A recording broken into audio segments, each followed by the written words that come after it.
చెప్తాం? బీఆర్ఎస్ పార్టీకి సంబంధించిన వాళ్ళైనా గట్టిగా ఆన్సర్ ఇవ్వాల్సింది పోయి గొడవలకు దిగుతున్నారు కదా అసెంబ్లీలో. కేసీఆర్ గారిని పట్టుకొని కసబని మాట్లాడొచ్చా అండి? కసబని మాట్లాడొచ్చా? ఒక ఒక మాట్లాడకూడదు ఒక అట్లాంటి ఒక విషయాలైతే. ఒక ఉన్మాది ఎవరైనా ఎవరైనా దాన్ని వ్యతిరేకించాల్సింది, అదే అంటున్నా. ఖండించాల్సింది. ఒక ఒక ఉన్మాదికి ఉద్యమకారికి పోలికనా? ఒక విజనరీకి ఒక విధ్వంసకారుడికి పోలికనా?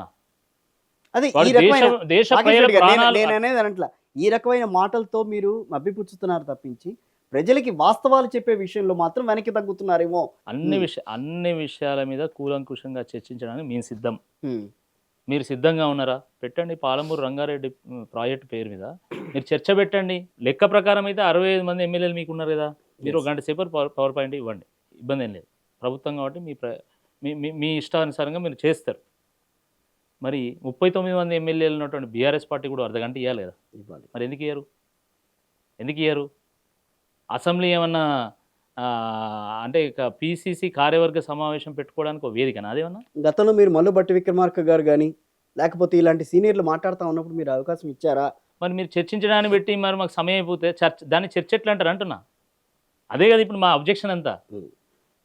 ఇప్పుడు ప్రజా సమస్యల మీద చర్చ జరపడానికి, ప్రజల కోసం అద్భుతమైనటువంటి విధానాలను తీసుకురావడానికి అసెంబ్లీ ఒక వేదిక. రైట్. కానీ దురదృష్టకరమైనటువంటి విషయం ఏంటంటే ఈరోజు పిసిసి కార్యవర్గ సమావేశం పెట్టుకోవడానికి ఒక వేదిక అయినట్టు అయిపోయింది ఇప్పుడు అసెంబ్లీ. అసెంబ్లీలో వాళ్ళు మాట్లాడితే మేము మాట్లాడొద్దు అంటారు, ముఖ్యమంత్రి గారిని విమర్శించొద్దు అని చెప్పేసి ఆయన స్పీకరు ఫత్వా జారీ చేస్తాడు. అసలు హూ ఆర్ యూ?